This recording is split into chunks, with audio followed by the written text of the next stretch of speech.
Hey guys, what's going on? Just popped on here real quick with our brother Garud Ghost. Yeah, We what's up, guys? Thank you all for listening. welcome to our wrenches for being in the channel. D-Man 50, JR. Always a pleasure to have you guys here. We're not really picking any open topics right now. It's just kind of out of the blue. How does my volume sound? Yeah, you sound good, man.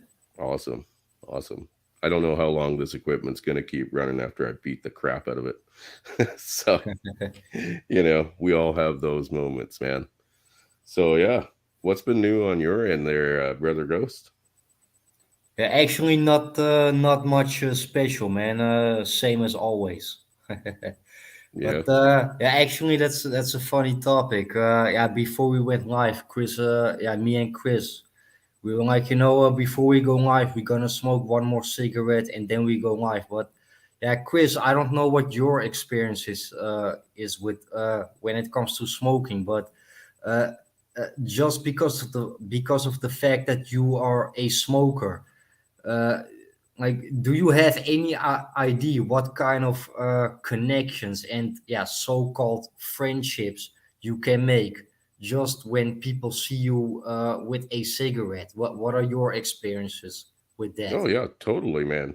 I mean, how many conversations have guys struck up just outside having a cigarette? Yeah, yeah, That was probably the only upside to making those designated areas outside is people would congregate together and share stories or chat, and even if they were just talking about bullshit, you could end up with a new comrade kind of at the end. So the upside there is, you get that benefit. The downside is we're fucking demonized everywhere we go.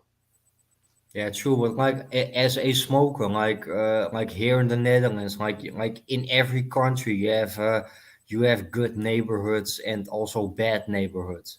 And like here in the Netherlands, like I have been to places that I've like actually there wasn't a good reason for me to go there, but if I was there, then like when somebody asks you like, hey bro, do you have maybe a cigarette for me, like probably maybe that person doesn't even smoke, or maybe that person he has cigarettes himself, but for them that is a good reason to starting a conversation with you. You know what I mean?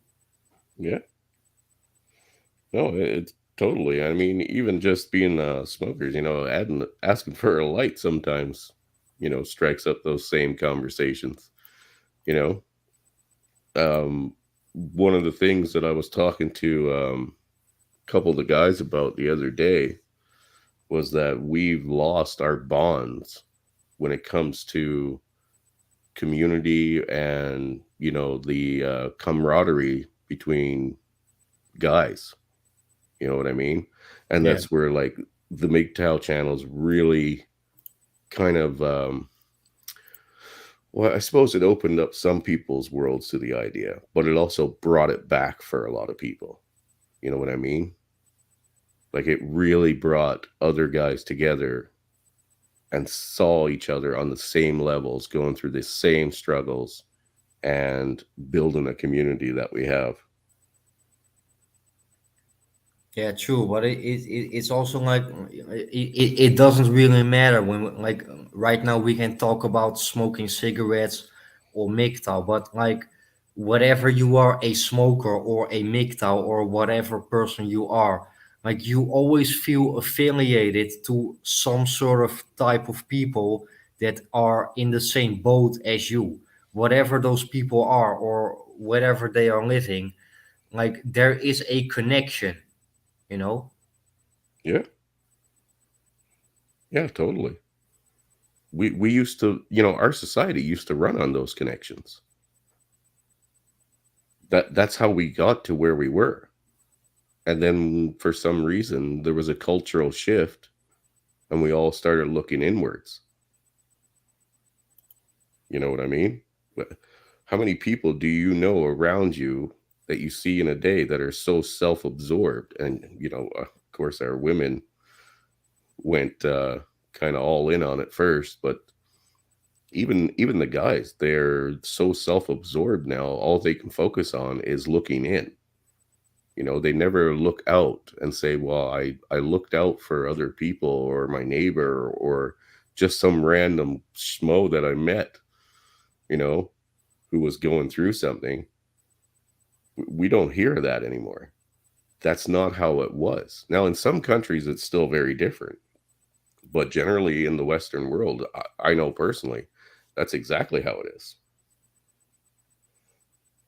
Yeah, it is specifically in the Western world, but also in third world countries, because like even though the culture there is different, like the people are different because the laws and the rules of those countries are different. But I don't think there's a lot of difference between, like, let's say, third world countries or the Western world. I think it is just like the things that you say right now. Right now, you are talking about just human behavior in general, Yeah, also influenced by the time that we are living in right now, and that yeah, we cannot go back.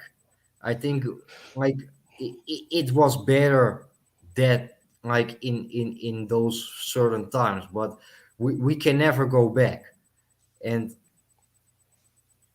like if that was the good way, I cannot tell you that because I am not from that time. I was born in 1990. But I also said that in one of my earlier streams. I become 32 next month, and a buddy of mine, he is 34, and we talk about that a lot of times. Like we grew up, like we are the last generation that grew up with the old things, and it is pretty hard, especially in this time that we are living in right now, to focus on the things that you actually want and separate that from the things that people expect you to do. hmm yeah, absolutely. I'd have to say that we're not gonna go back, like you said. Nothing's gonna go back to exactly the way it was, not even close. You know, but that doesn't mean we can't regain those moral values that used to, you know, essentially guide our day to day lives. You know what I mean? Yeah, true. Like, but like when I talk to other people, let's say my coworkers, like when I'm giving my opinion about something, like I am the type of guy, like like you shouldn't do this because of that, and I am not like you should do this because of that. Actually, my point is like sometimes people ask me like Oh, why you are cut you out there. still not married yet? Why you still don't have children yet? And I'm trying to explain like I am so aware of certain things in this world that I don't want to take that risk. But try to explain this to a person that is happily married. Yeah. Yeah, no, you know, it's not that we can't reach guys that are still married. Like, not all of us have had to go through a divorce to kind of come to where we are or anything of that nature, really. But they have to realize like they're being fucking used hard. You know what I mean? Like, and like the thing is love blinds you, and as a guy, it blinds you even more. It's a fucking horrible thing, but I wouldn't say that they're completely unreachable. Um, but it's hard to explain to them, like, hey, man, you know, I used to think the way you think, but something changed, and you know, now I can still understand where you are coming from, but I don't think you're ready to understand where I'm coming from. You know what I mean? Once you've taken that red pill, it's hard to explain it to somebody who's still deeply involved in the blue side of things. Yeah, true. And like you, Chris, like you and I, we have a totally different background, and like the bullshit that you have experienced, I hope I will never experience that. You know, and I also learn a lot of things from your content. And like when I have a conversation with my coworkers, when it comes to marriage and relationships and having a family, I always hear them saying like, I love my children, I'm Yeah. happy with my children. But I never hear them saying like, I love my wife or I am happy to be married. They only talk about their children, but I never hear them something saying positive about their wives. Well, I mean, when I didn't realize it and I was living in that fantasy world, you know, when I was still believing the lie, I mean, I loved my wife. I did. Um, I didn't mind being married to her at the start because at the start it was great. You know, she took care of my needs, I took care of hers. But once that, once she started to give up her side of things, you know, then it was like, well, I still love her, but I hate our marriage or I hate where our marriage is. You know what I, but at the same time, I wasn't just going to say, yeah, fuck it, I'm out.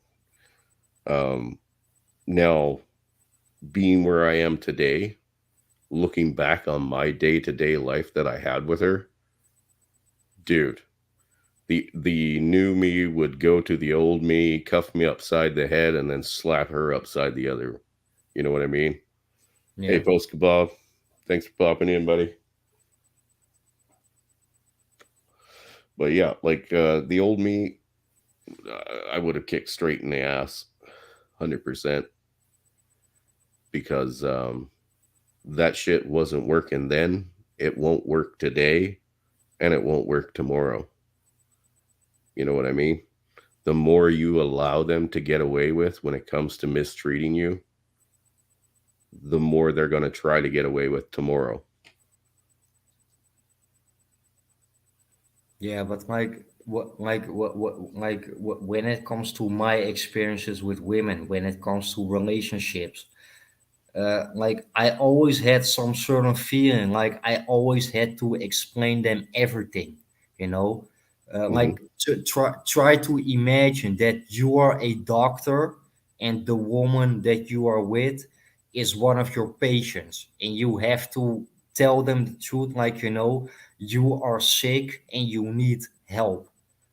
I don't know if that is a good comparison, but like when I'm together with a woman, like I don't want to be that smart guy. I don't want to be that person that knows everything.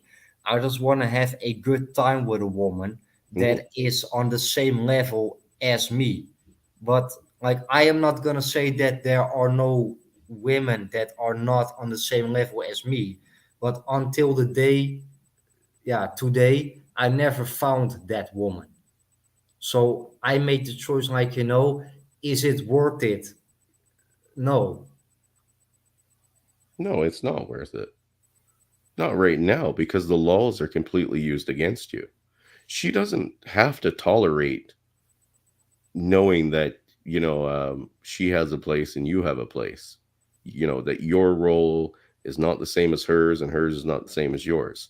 She doesn't have to tolerate that. Once she can get the government involved and the law is involved, you're done. And they know that. They know that going in. So, like, Hammerhand always states that unless the laws have changed, unless, men get the respect they deserve, and unless they've, changed the way society looks at us, we can't take part in that anymore because it destroys us. Look how many guys are now 6 feet under because of what they've gone through when their women have turned on them, right? And a lot of us, yes, are still here and we're living with that nightmare every day. Yeah, true. And like I always say, like, your red pill knowledge doesn't always save you. I mean, like, even the strongest man will eventually be infected with female nature. Like your red pill knowledge doesn't always gonna save you. No, no, it isn't going to Wait, save but us. do you agree with me on that or not? No, it isn't. It isn't going to save you. It doesn't protect us right now. Okay, so right now in your hometown, your neighbor could go out, call the police, say you sexually harassed her, and your ass is going to jail. Correct? Yeah, Yeah. End of story. You're guilty right from the get go. So how can we like your red pill knowledge isn't going to save you there, right? So really, unless we can get the laws to change first, we have to essentially do what we can to protect ourselves. But even if you had video footage, which we have seen cases like that pop up, if you had video footage proving that you were innocent, you're still going to go through the paces. In some countries, it wouldn't matter. You're still guilty. yeah, So the red pill knowledge can only protect you to a limit. Once a false accusation or a law is involved, you're fucked. So, you know, if you wanted to protect yourself completely with your and using your red pill knowledge, you would take everything you need, run away to an isolated spot, and dig in. Essentially, become an isolated hermit. yeah, true. And that is actually what I mean with, yeah, stay away from the battlefield. And like, yeah, I don't want to change the topic, but when it comes to pumping and dumping, like, even though you have red pill knowledge, just pumping and dumping, you put yourself on that battlefield. Yeah, dude, pumping and dumping is the most dangerous thing out there you can do. Yeah, Like like I stated in another video when I was on with I think One Fast Act that if you unless you have a complete false identity made, like a complete set of fake driver's license, fake license plates, a rented car, you know, possibly some hair dye, and you can go out and be a completely fabricated person, you're just as susceptible to a pump and dump at false allegation as you are to a girlfriend's allegation or your neighbor.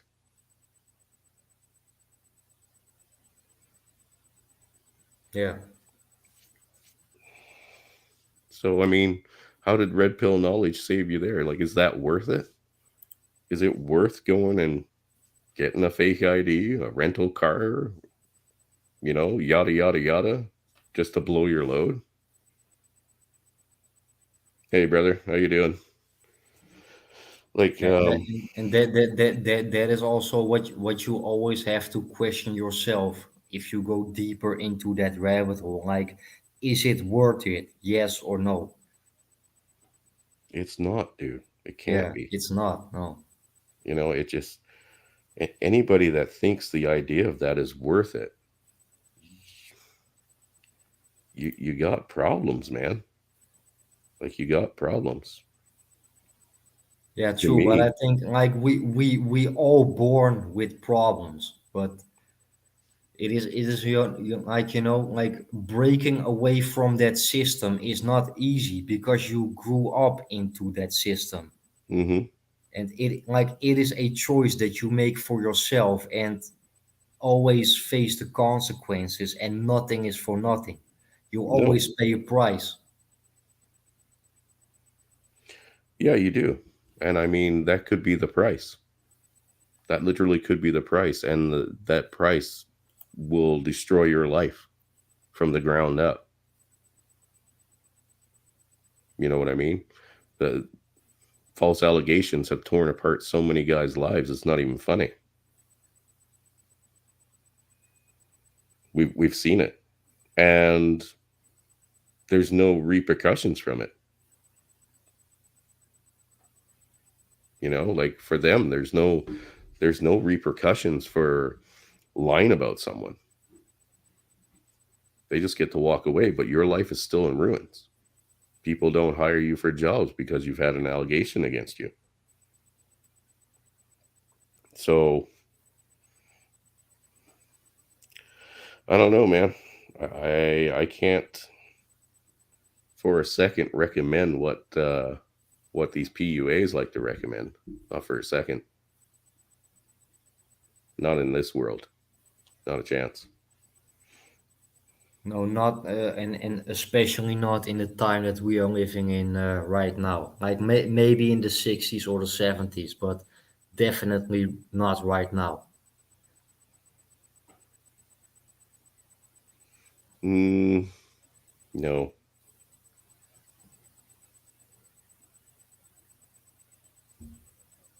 Because when yeah, like when it comes to MGTOW, like I made the choice not to getting married, but actually that is far away from the rules and the laws in a certain country. Like not wanting to get married, that is something about my personality. Like if let's say if I was not red pilled and if I was not aware of the consequences, then I still made the choice not to get married. But that is actually something personal of me. Yeah. Yeah. I mean, it's your personal choice, and like I stated, I mean, I wouldn't recommend you do it. And yeah, I know you're not going to, but even as an unmarried person, it's not going to protect you. Right now, maybe even being married might protect you more. Yeah, because like as a non-married man, or yeah, actually a single guy in general, like it doesn't always have to be that way, but in general, people always look down on you, you know.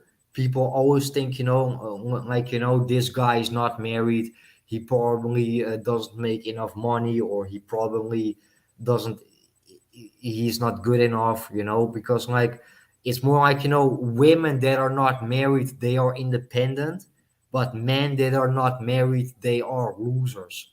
Like Mhm. like when it comes to when people talk about losers, they always talk about men, but like the definition of loser never goes about women, and that is an example of that women that men and women are not treated the same way. No, they're not.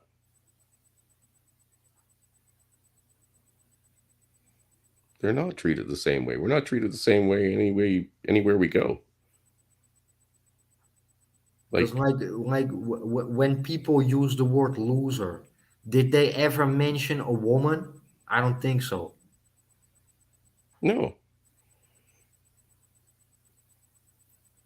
no, they don't. We have been treated like a second class citizen for the last 35 years. You know, that isn't going to change tomorrow. It really isn't.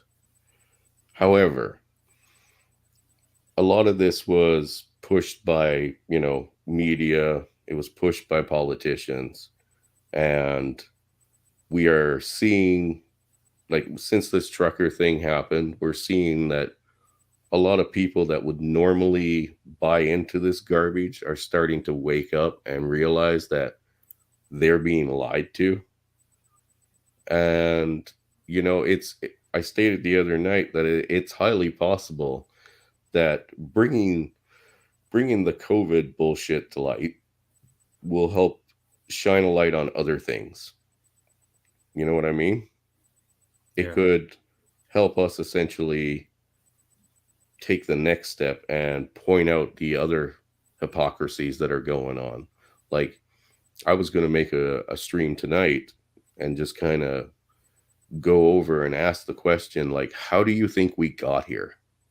How do you think we got to where we are right now in society, allowing essentially our media and our politicians to just blatantly lie, and nobody ever really looks into it, or it gets buried under enough layers, or anybody out there that tries to argue against it is completely um, censored, right? We got there from other steps. This is an ongoing process, and the COVID lockdowns to take power and control, and control over the more wealth, is just a stepping stone. Go back further, follow those steps back.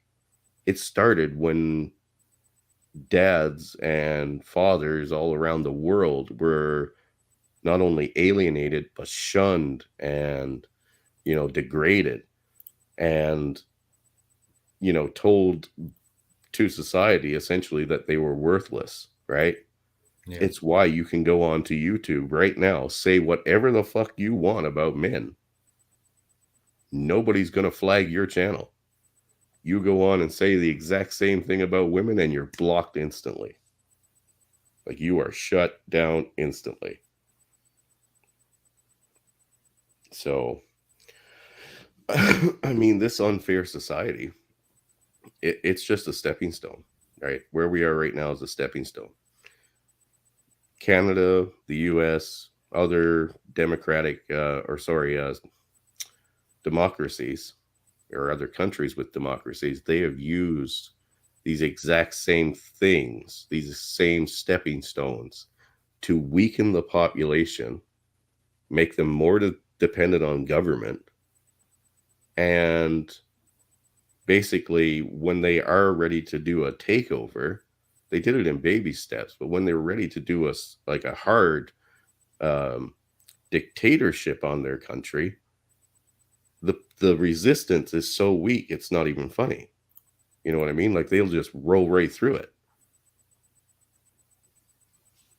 Yeah. if that makes any sense. Yeah, it makes sense. But like the things that you are talking about, but like I agree with you, Chris. But it also comes down on the people itself. And like I'm gonna give you an example. Like we like a while ago in the Netherlands we had a lockdown, and then saw a lockdown.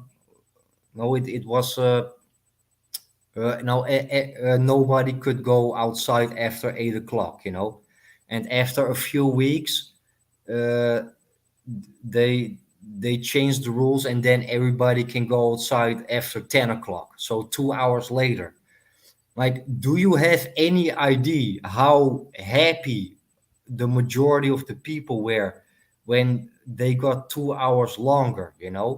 Yeah. And that is an example how brainwashed people are, like, like you can see it like this, Chris. If I steal your bread, I steal your bread, and at that moment that you are almost starving and dying from hungry, I give you two slices of bread, and then, like, would you be thankful to me, yes or no? Well, of course. If you it goes back to that Stockholm syndrome, right? Like, even prisoners can develop that, the Stockholm syndrome, because they're put into a horrible, stressful situation where they're treated brutally from their normal everyday to day life. And then all of a sudden, someone shows them even the slightest thing, like you said, a slice of bread, you know, a little bit of kindness. They latch on to that. And, in their normal day to day lives, it would mean nothing. But at this moment, they might as well have given them $1 million, Yeah. you know? So this whole concept of, oh, we're getting this for free, and in these democratic countries, we're getting that for free, we're getting more programs and stuff like that. How much of that is just baiting? You know what I mean? Like, it's literally showing just a little bit of kindness to somebody who's suffering from Stockholm syndrome. You know what I mean? Yeah, and that is a good tactic, a really It good is. tactic. It is. I mean, prisoners of war have stated that they've developed that same disorder, the Stockholm syndrome. They started, they were put through a shit situation after being in the middle of a conflict. They were isolated or imprisoned and beaten and starved or, tortured for information and then left to kind of rot in these kind of like makeshift fucking jails. And, all of a sudden, one of the prison guards walks by and slides a cigarette through. Going back to our cigarette conversation there. Yeah. So, wow, you look at him in a very different light, and it's not something we can turn off. It's just a natural reaction to it, I guess. Yeah. But that's if you looked at how our governments are right now, they are the prison guard handing you cigarettes through the gate once in a while, Yeah. but still keeping you an isolated prisoner. So what's changed? Nothing. Yeah, not much. No. And I mean, right now, everybody, the reason I wanted to kind of do a video about, on the truckers again tonight was everybody's very excited about the fact that, you know, um, Trudeau is on the run here in Canada. Other premiers are now flip flopping. You know, I stated that in the video I did last night. The Conservative Party has, forced out, what's his name, O'Toole, the traitor who flipped on his own party. And they're calling this like a victory. This ain't no victory. Okay? If you got rid of Justin Trudeau today, there are still like 340 different fucking um, senators or politicians that are just like him gonna fill that seat. What is the point of that? You have just swapped out one face for another, and you're gonna end up with the exact same politician, right? Yeah. So if you are actually going to make a change, you have to get rid of them all. Start from the ground up. New elections for every position that's out there. Because where were these people that are now here to, bridge the gap or the divide between, the government and the citizens, right? Where were they last week? Oh, that's right. They were helping Justin Trudeau step on your fucking neck. They're traitors. Every goddamn one of them are traitors. They towed the line for Justin Trudeau when it was convenient. Now they're trying to save their skin because Justin Trudeau has lost all control of the situation. Now they're all like, oh, yeah, we support the people. Fuck Justin Trudeau. They're turncoats, right?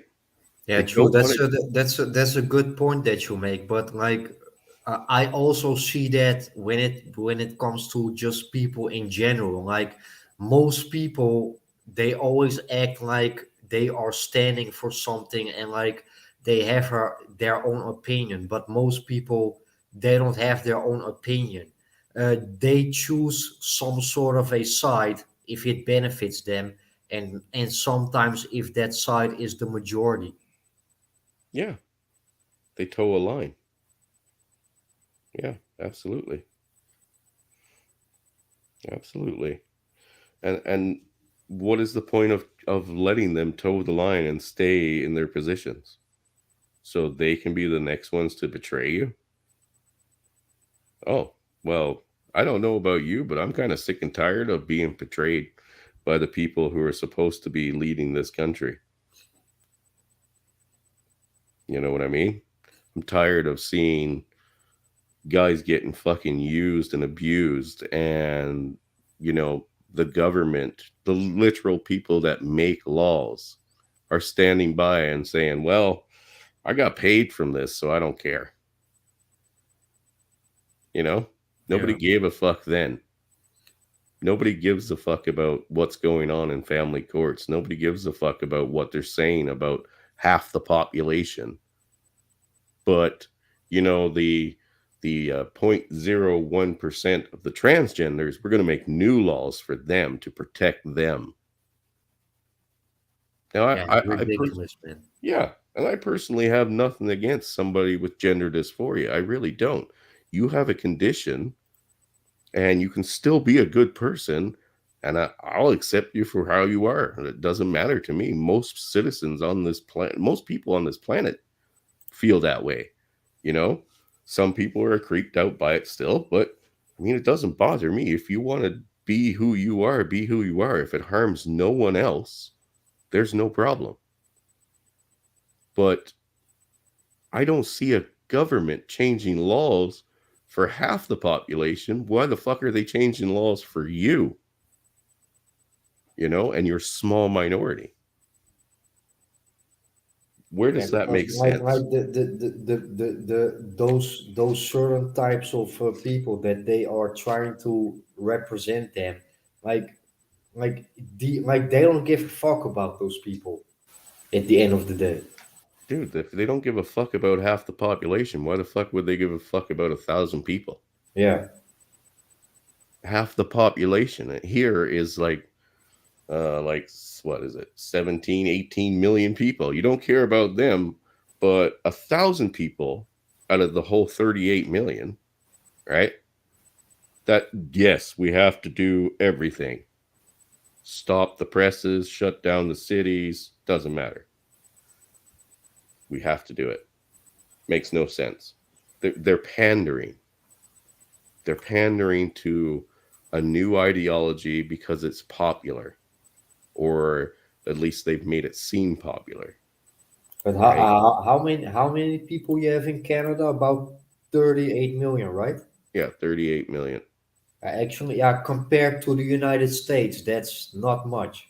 No, they have 374 million or something like that. 352 million. Not even a drop in the bucket. We don't compare. When it comes to actual population, we don't even register with 38 million, not next to 350. Yeah, but like compared to Western Europe, that's also not a lot. I'm in the Netherlands, and like the Netherlands, it's a little bit bigger than the state of New Jersey, and we have about 17.3 million people. Yeah, That's like the Rebels. Netherlands is one of the most smallest countries in the world, but also the most crowded countries. Mm. Well, Rebels got a point here. He's like, all they care about, and all these politicians care about the exact same thing, is their retirement fund. And they Yeah, don't because even, like they like do you know what it is, Chris? Like they have more money than you and me together. So why they do give a fuck, you know? because it's about control. Yeah, If if you have, we've all heard of spoiled child syndrome, right? We've all met people who have it. They were born with silver spoons in their mouth, or they believe they're larger than life, right? Nobody else is on their level. We would normally call them just like a narcissist. Every politician who has had a taste of power becomes a narcissist to the core. And Justin Trudeau, whose family's been in this racket for the better part of 100 years. I mean, this guy's mind is completely warped.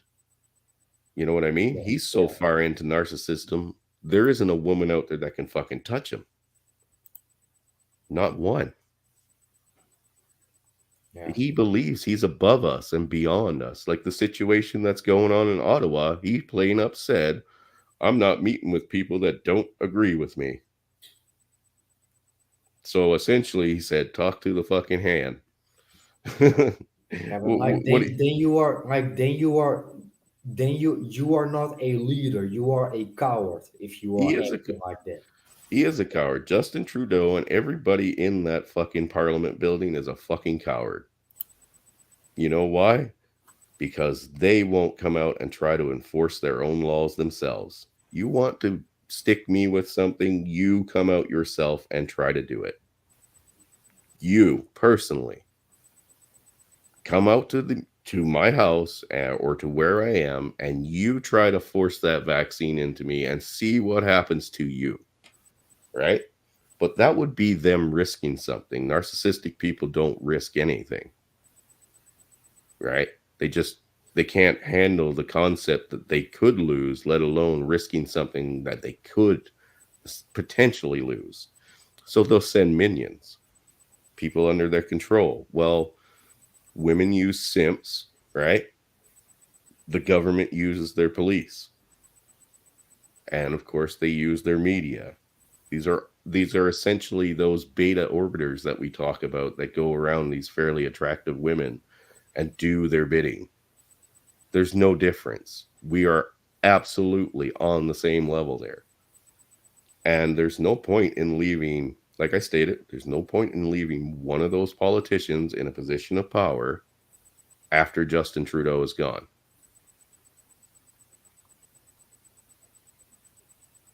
But like you as a Canadian, I think that, don't you feel embarrassed like that he is representing your country? Well, I was embarrassed when he first got elected, but then I realized that Justin Trudeau doesn't represent anyone but Justin Trudeau and Justin Trudeau's financial backers. He doesn't represent us. Now he's out on the public stage, and yes, whenever he opens his mouth, we essentially are ashamed. But he doesn't represent me. He doesn't represent Chris Mitchell.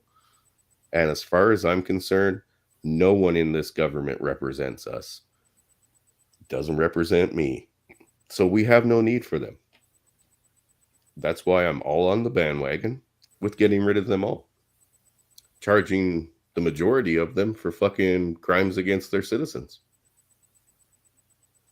And actually, I think like like the situation that we are in right now, this is the third world war, the Yes, government versus the people. yes. That's not how it's supposed to be. That's not why government was made. No. When we went to democracy instead of having an oligarchy, right?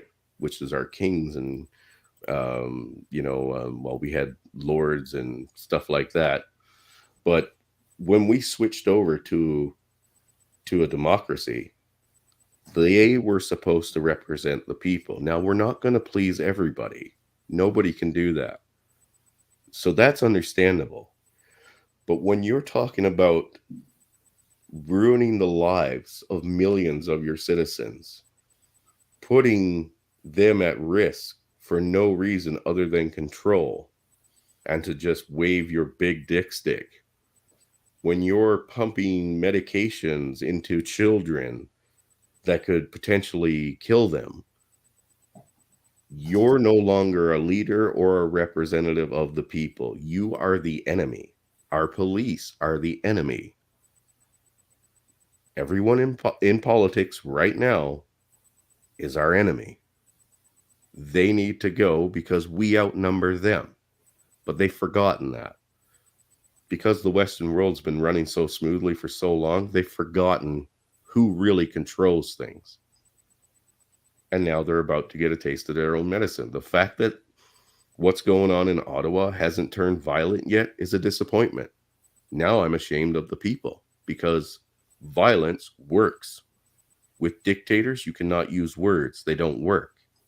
That's what they do for a living. So you have to use violence, you have to use force.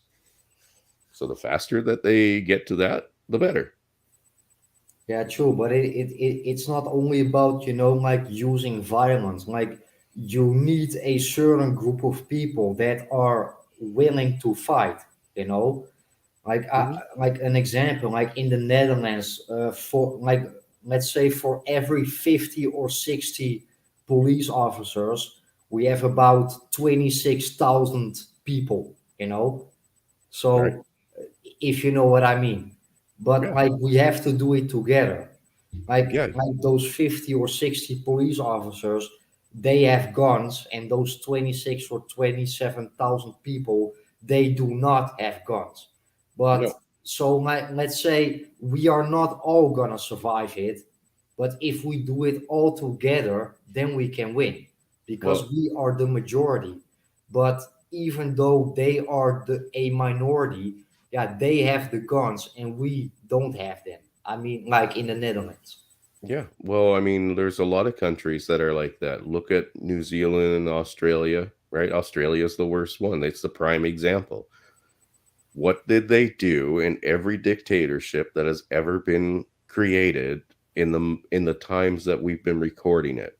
The first thing they did was disarm the population.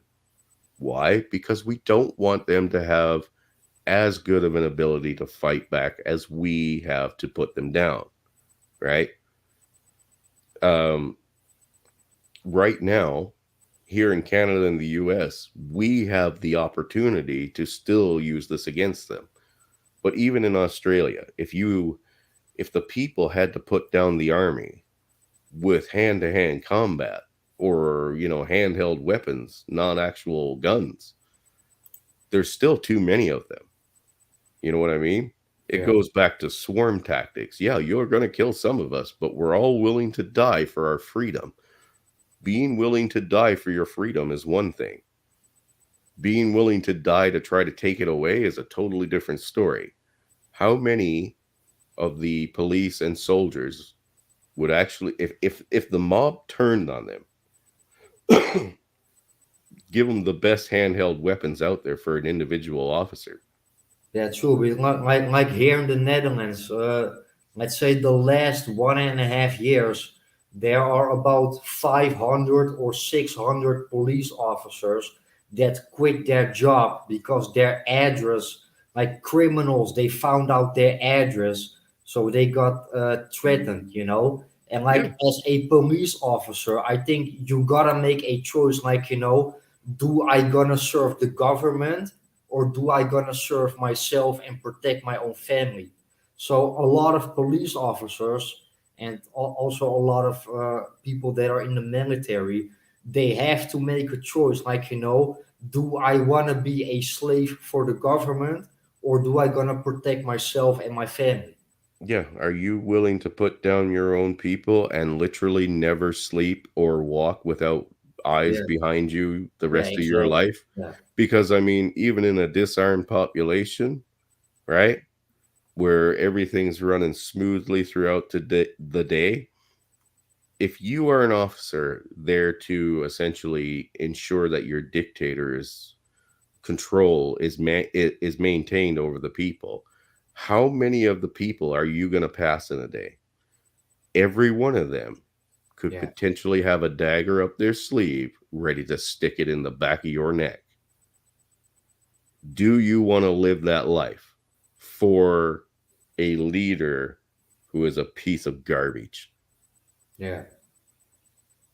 That's your choice, Yeah, by all exactly. means. That is a choice that you gotta make. I mean, like, you know, like you can have 100 people that maybe are protecting you, but if you have 40,000 people that want you dead, yeah, you gotta make a choice about that, you know. Would Yeah, you choose about those 100 people that can protect you, or would you choose about those 40,000 that can maybe kill you? yeah. That is your own choice, man. So that is the reason that a lot of police officers in the Netherlands, they quit their job because, yeah, they feel the heat. Well, Mr. Hemi has kind of got it right here. They've already made that choice. That's why I see them all as enemies. As long as you wear a badge, as long as you work for them, you are the enemy. There's no ifs, ands, or buts about it. Whatever you get from the citizens of this country, you deserved.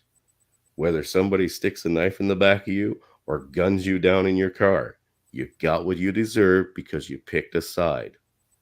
But good news, if you're still breathing and you are one of those slaves to Justin Trudeau or one of these other mini dictators around the world, you have an opportunity right now to take your badge off, take your uniform off, tell them to shove it up their ass, and walk the fuck away.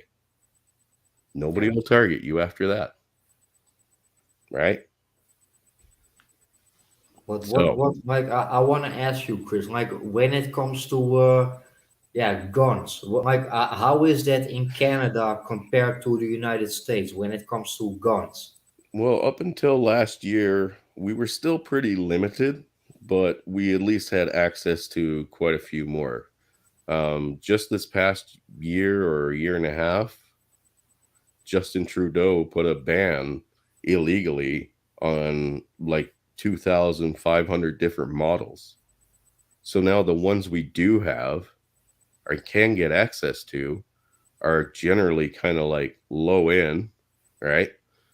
Or they're super expensive and you can't afford something that's decent. But to be honest with you, fuck, give me a bow and arrow and I'll fucking I'll make it work. You know what I mean? Desperation for weapons has never led to a shortage of weapons. People can break a piece of glass, pick up a fucking stick, and use it as a weapon. If they want you dead, you are most likely gonna die. But let's say like do you know like how big is the Canadian military? Not that big, and we have a bunch of fucking pansies, to be honest with you. I know guys that are out on PTSD leave and have never served a day outside of their country. They've never seen a combat zone, not once. Yeah, That but was, officially, how big is the Canadian army? I have no idea. No idea. Okay, like let's say in the Netherlands, like we have about 17.3 million people, Hmm. and the Dutch military is about 35,000. 35,000? Yeah, Yeah, you don't stand a fucking chance if you're in the no, military. and Not a chance. like a lot of the weapons from the Dutch military are too old. They are happening. They have a lot of accidents with military trainings because the weapons are too old. So Hmm. actually, you can say like we don't even have a military. We don't have an army. Like most people that are officially military, that is as a reserve, but not officially. You know. Yeah, yeah. Well, we have a lot of reserve, and like I stated, we have guys that have never seen combat. They've never left the country, right? And they're already getting medically discharged for PTSD because of they couldn't hold it up in training. Yeah. You know what I mean? They might have hit international waters maybe once on a ship, but it never went into combat. Not once. We have the reserve military, which is most of the military that we have that never leave the country. Most of them have no combat experience whatsoever, other than training. It's a big difference when it's, you know, either paintballs or fucking airsoft or, even just blanks that you're using. There's a big difference between that and real bullets coming your way. Your mindset, no matter what training you get, although some of it can help you, yes. But until you're having bullets fired back at you, your training might not add up to shit.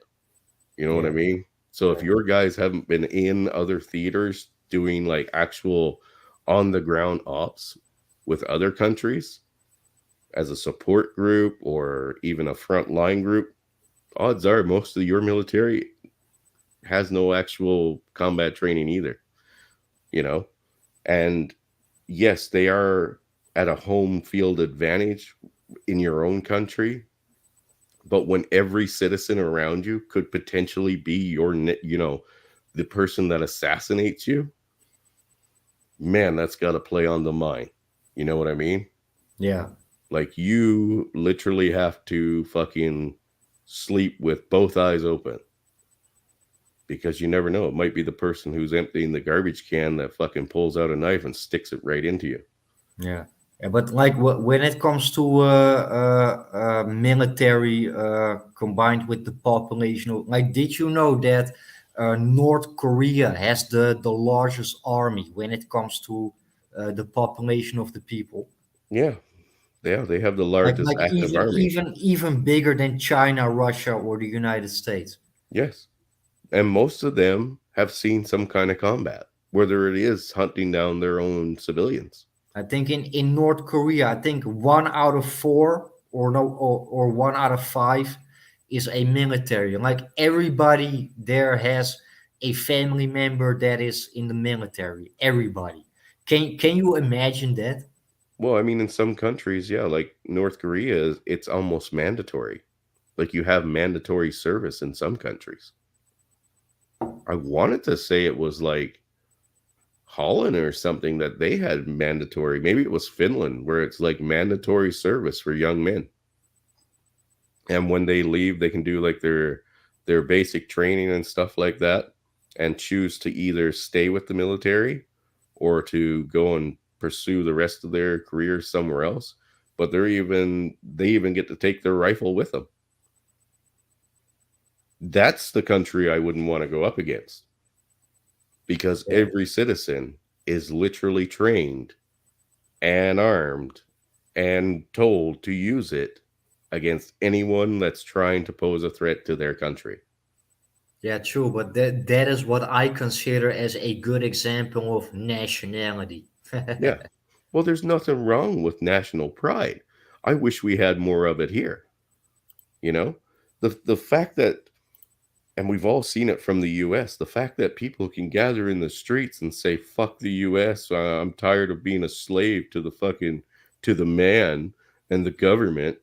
The fact that you can say that and not be strung up shows just how free you are in that country. Yeah, yeah, exactly. Yeah. But yet these same people that will do that will try to cancel Joe Rogan because Joe Yeah, yeah. Rogan invited a guest on to ask him questions and they don't like that guest. Well, that completely goes against what you say you stand for. And if your country is not free for him to invite a guest on to have a conversation and to ask him questions, then it shouldn't be free enough for you to stand out in the street and say fuck that country, right? Yeah. That doesn't register with them at all because it makes sense. It's common sense, right? And I mean, here we have a politician that's doing it. Justin Trudeau has said fuck Canada more than any Canadian out there. We don't say that. We love our country. Most Americans that aren't leftists love their country, right? Most people, well, you're in Holland or sorry, Netherlands. Most people in Netherlands love their country. Don't have to like their government though. Nobody says that's a requirement. Yeah, but that's the thing. Like, if you like your country, and the funny thing is, like me myself, I have an ethnic background. Hmm. But if I say to you like now, like I love the Netherlands. Like the majority of the people in the Netherlands, including the white people, consider me as a racist. Like I have an ethnic background myself, but like for me there's a difference between ethnic background or the country that you were born and raised in. Like I love the Netherlands. I was born here, raised here, and I hope I can die in this country, man. And there's nothing wrong with that. Nothing. There's anyone that believes there's something wrong with that has a serious fucking mental illness.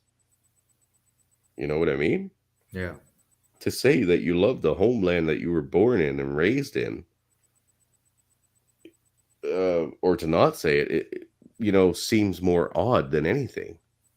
Like I said, you can hate your government, and if your country sucks, like if it's a fucking desert wasteland, I mean, I can't imagine I would like a desert wasteland, but somebody that was raised in it might, you know. That's okay. As long as they love their homeland, that's fine. You don't have to agree with your government. You don't have to like it. You don't even have to partake in it. That's a right. A God given right, not a fucking government given right, a God given right. You don't have to participate. But that doesn't mean you don't love your homeland. That's bullshit. But yet, people like me are called separatists here in this country. Just like Republicans are called, white supremacists in the US because we've allowed that narrative to slide. And again, to do anything about it kind of goes against that act of freedom. But the fact that these people that say these things and go against their own country and the people in it, they get the spotlight all the time and they have all this support. That goes to show something is very wrong in your country. Yeah. And yeah, yet the other side is criticized. You know what I mean? Like, the first thing people started asking on the liberal media here was, "Oh, what is the organizers of the trucker GoFundMe money going to do with all that money? I don't know. What did BLM do with all their goddamn money? Oh, that's right. They went and bought houses. One lady bought 4 for herself. So, hey, how about you question your side? Like, for us to go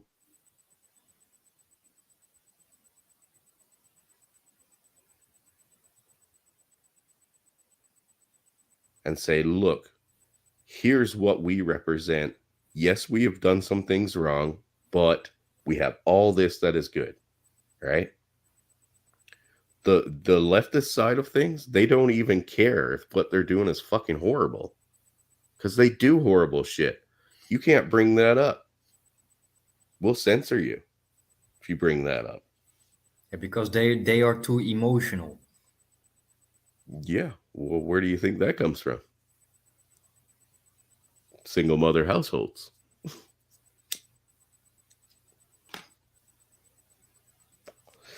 No, like I said, there are stepping stones to get to where we are today. And it started 40 or 50 years ago, if not longer. As far as I can tell, that's where it started.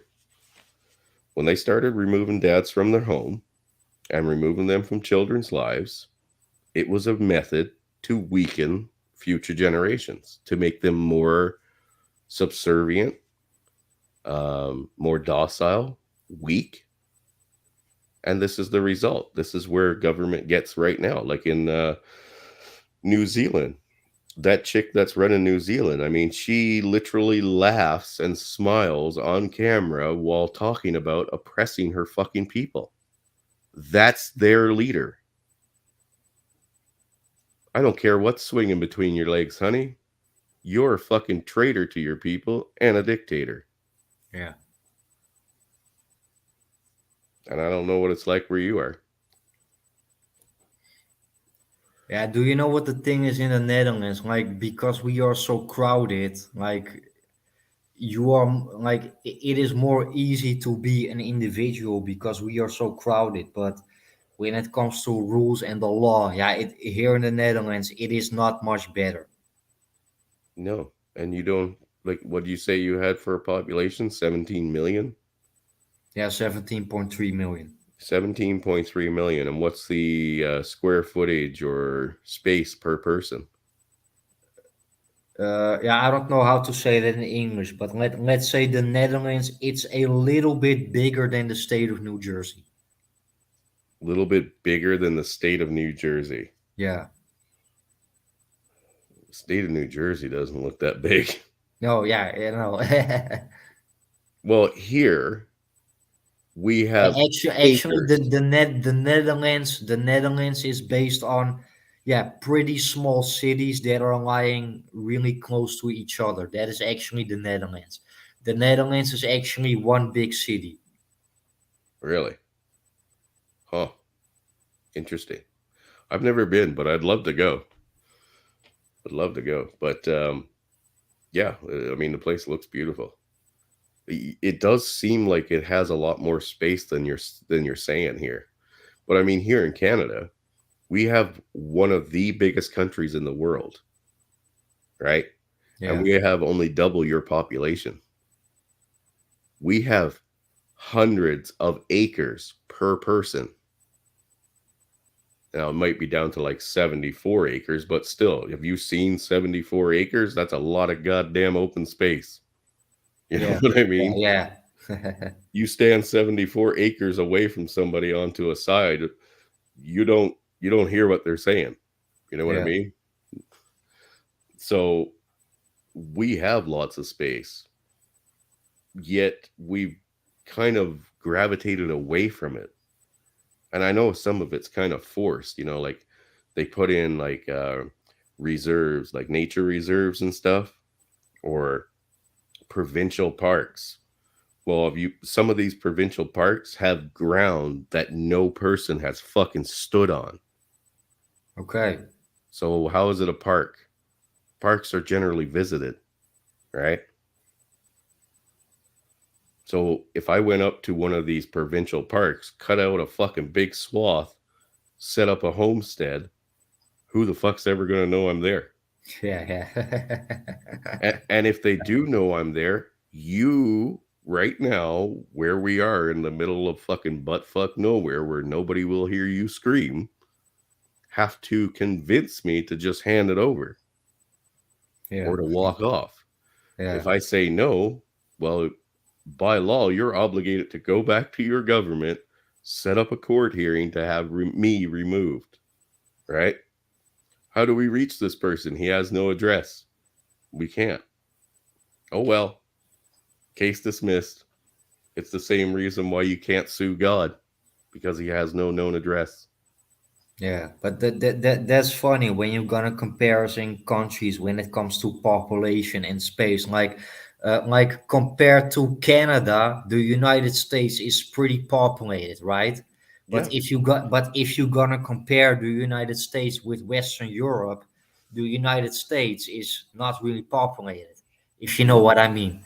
Like in the Netherlands, we have about 17.3 million people, right? right? In the United States, we have about Three. 350, 360 million, right? Yep, Let's say the United States, and then including Canada and Hawaii and everything around, is about 900 times bigger as the Netherlands, you know? yeah. So the United States is 900 times bigger than the Netherlands, but then you only have something about more 22 times more people. So if you seriously gonna compare that, then I would say as a person from the Netherlands, in the United States they have a lot of space and it's not crowded. No, they don't. They don't have a crowd. Well, they have a Like lot of space. some certain cities, like in New York, you have 17 million people. That is like the Right, same like Amsterdam, the Netherlands, or London, England, or Paris, right. France. That is the same So comparison. But if you look at the United States in general, as a person from Western Europe, I would say, yeah, there are not many people living in America. no, well, I mean, if you think about it though, even with that population, they are almost the same size as Canada, right? They have 8, 9 times the population, right? And they still have those same big provincial kind of parks and unused land that Canada has. So they have crammed that many more people into an even tighter space, essentially, when you're talking about percentage wise, right? Yeah, yeah, Like they still have huge, vast quantities of space that is not used, not touched, and probably never walked on. And they have a population 8 or 9 times greater than Canada. yeah. So they might not have as many square feet as Canada does per citizen, but you could disappear there and be non-existent again just as easily. If you were to evacuate all of New Jersey and set them evenly spaced apart, right? And this is a state that is the same size as your country when it comes to population. If you were to spread them all out, give them equal square footage, what would they have? Well, they'd Yeah, probably still sure. have quite a bit of fucking square footage. Yeah, so You know, they'd see their neighbor and they might be able to hear them, but they'd still have a lot. Now spread that out through the whole country, and I'm pretty sure everybody still have a lot of fucking free space. yeah, because like I remember like I've been in I have been in the United States 3 times now. The first time was New York, and the second time was LA. And when I was in LA, I was pretty disappointed on how quiet it is in Los Angeles. I was like, okay, for the second city of the United States, this is like nobody is living there, Yeah, like in LA. And right now I'm not talking about LA County as in general, but just the city of Los Angeles. There's only 4 million people, but if you look at how big Los Angeles is compared to New York, that is not much. no, no. And I mean, look at those other cities.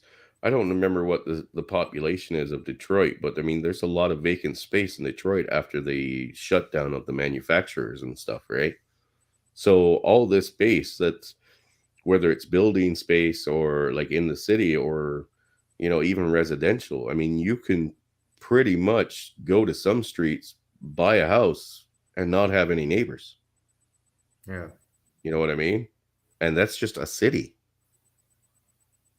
Yeah, but like compared and then especially to the Netherlands, in the United States, like you have space.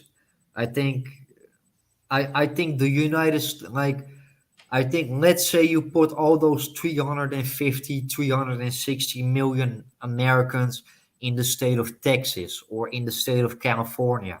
That will be pretty much the same like in the Netherlands. Yeah. And can you go anywhere in the Netherlands and find like bush country or open country? Yeah, maybe 20 minutes of walking, but it doesn't matter where you are. After those 20 minutes of walking, you see some country or people that like it doesn't matter where you are in the Netherlands, you are never alone. Right. Okay. So that's what we would have to do to kind of get right now our population in Canada. I can't remember what fucking state they said it was, but there's a few states in the United States that has the same population as our entire country, just like yourself. And we're bigger. Our country is bigger per square foot than theirs. Yeah, I know in the state of California you have 38 million people, same as Canada. Yeah, Southern California. Yeah, so there you go. So I mean, the state itself has just as many people as my entire country. That is a fucked up notion. Yeah. You know what I mean? Yours makes sense. Okay, 17 million people for the size of your country, which is the size of New York or New Jersey. You said something like that. Yeah, a little bit bigger than New Jersey. A little bit bigger than New Jersey. Okay, that population makes sense. I'm not even sure how to fit 350 million people into the US, but if they have 350 million and they have all this vast open unused space, we have more space and we only have 38 million. Holy fuck. Like just kind of try to wrap your mind about around that. Like how much space in Canada is not used? It's Yeah, got true. to be Because vast. like in the Netherlands, like you only have to drive for 10 or 15 minutes, and then you are in another city. You know, like Yeah. in the United States or I've never been in Canada, but the distance between certain cities is so big that like in Canada or the United States, sometimes you have to drive hours and hours before you are in a different city. you know? Yeah. Well, we have to drive hours before we hit another city. It like another major city because we're essentially part of another city, right? So where I live right now is kind of like the outskirts, which includes two huge mountain ranges that separate us from the area that we're supposed to be a part of.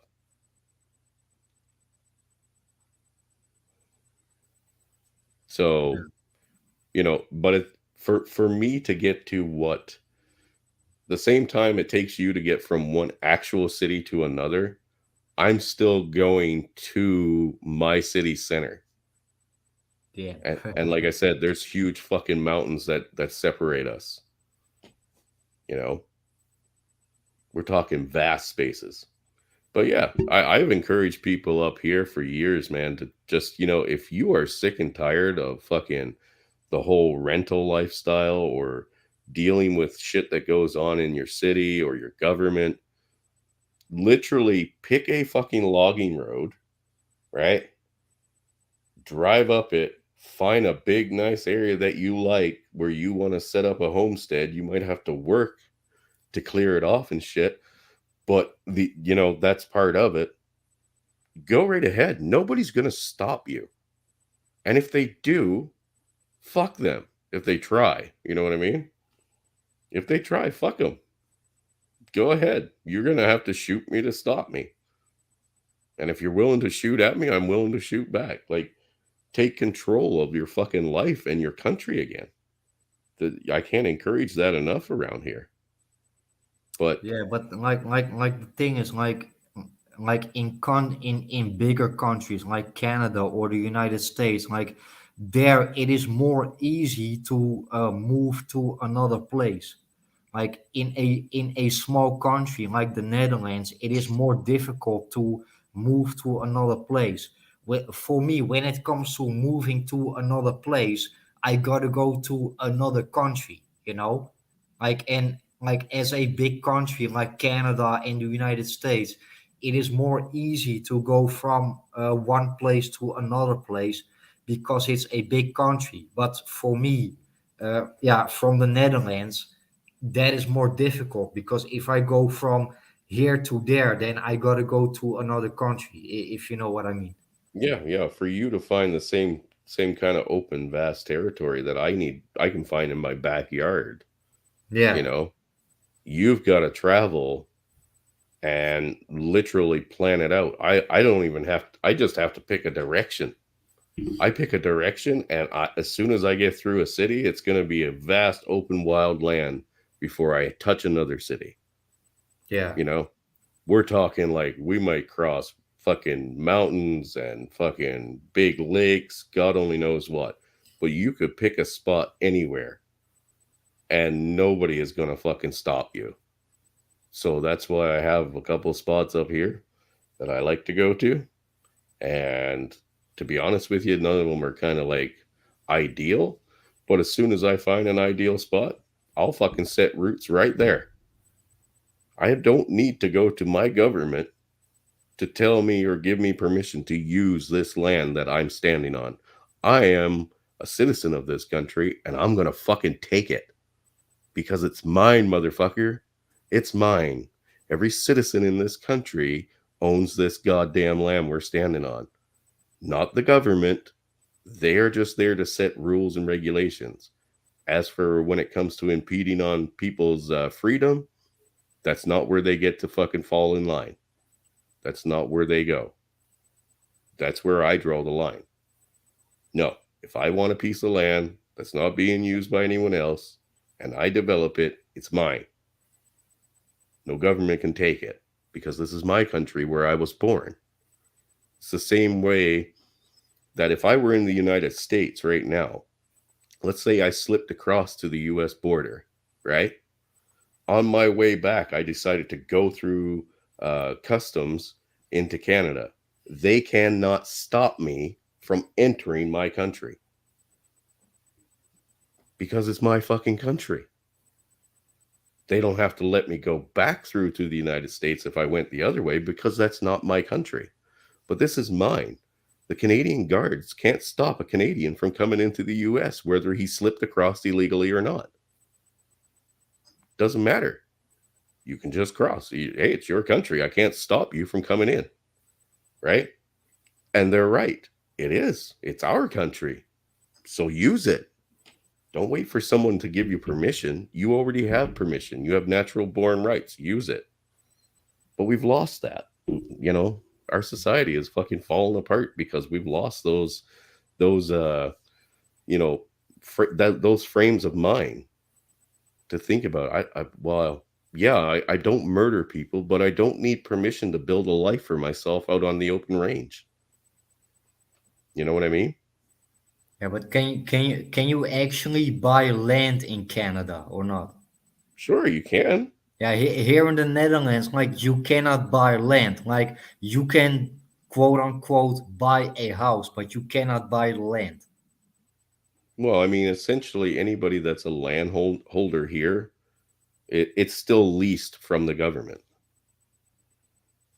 So even people that own their homes technically don't own their land. So it's the same thing.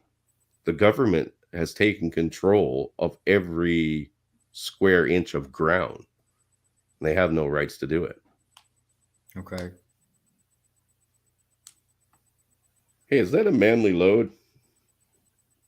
Did you get your channel blocked, dude? He's on a manly reload. Oh, Mr. Howard Dare's in the chat. But yeah, like honestly, I don't want to live in a place like where you are. You know what I mean? I You couldn't. mean such a crowded country? You mean? Yeah, yeah, I would. I would definitely go. I would find another country. You know, somewhere where I could essentially do the same thing if I wanted to right here. Like if I wanted to pick up tonight, drive out, find that piece of nowhere fucking destination, you know, piece of land and carve it out for myself, I can do that. I don't know if you can. Like you're saying there's not much open area that's unclaimed in between one city or the other. No. Yeah, so I don't think I could live in a place like that. But if you ever want to immigrate here, dude, totally. No, I think yeah, do you know what it is, Chris? Like I was born and raised in the Netherlands, but like I have nothing to complain here, man. An example, like I quitted school at the age of 16. I don't have a diploma, no education. Like I don't have nothing. I don't have nothing. In Mhm. the Netherlands, it is possible for a person like me to have a good job, maybe a better paying job than somebody that went to university. That Mhm. is that is the good thing about the Netherlands. And how is that in Canada? Let's say you don't have an education. Can you make more money than somebody went to university? Absolutely. Dude, I didn't finish high school. I made $60,000 a quarter and I didn't Right. finish high school. I had, when I first started working, right, in Alberta, the guy who was the senior hand above me, like literally just above me, was a college professor. He taught people and he was still doing the exact same fucking thing, making the exact same money. So your education is, yeah, I'm not saying an education is bad. I just I don't see the point in going in fucking hundreds of thousands of dollars in debt for an education that you may never use. Yeah, me neither. But I think like to have a certain job, you also gotta have the right personality for that.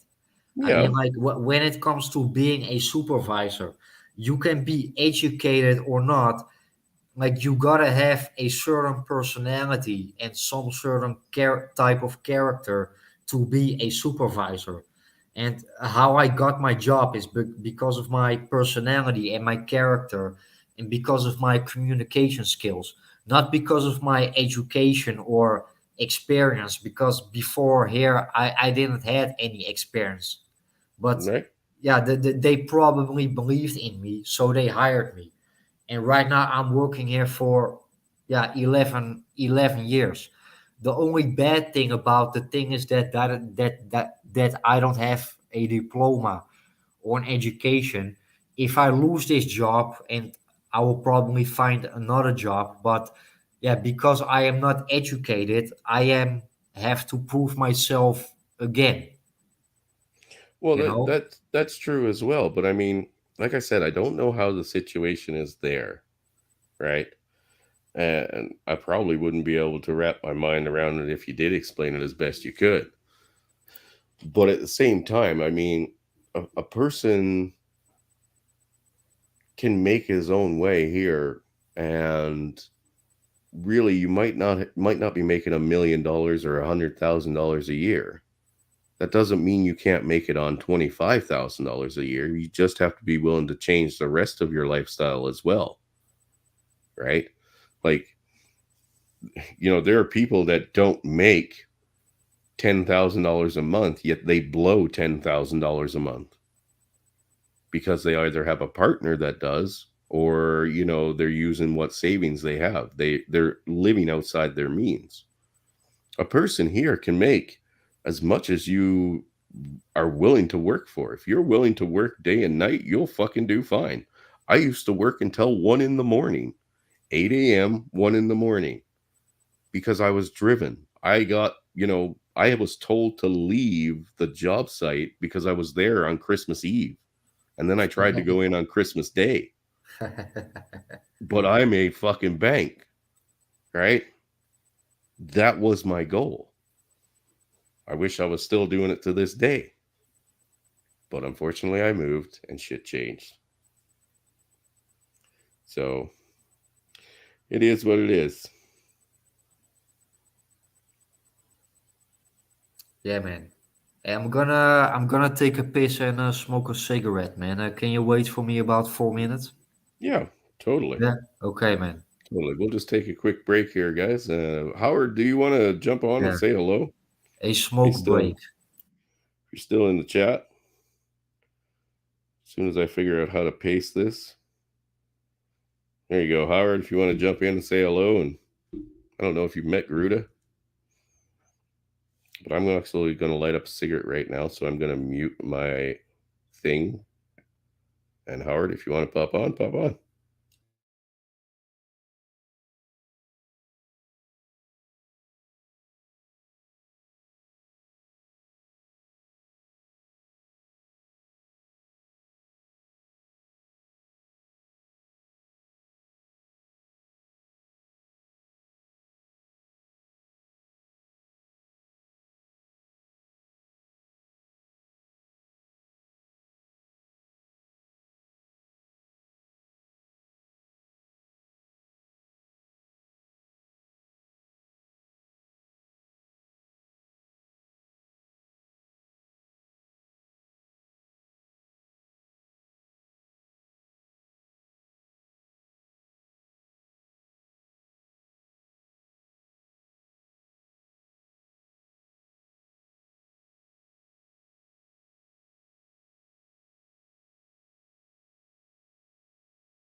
Hello, Mikhail. Hello, man. This is Howard Dare. Thanks for letting me stop by.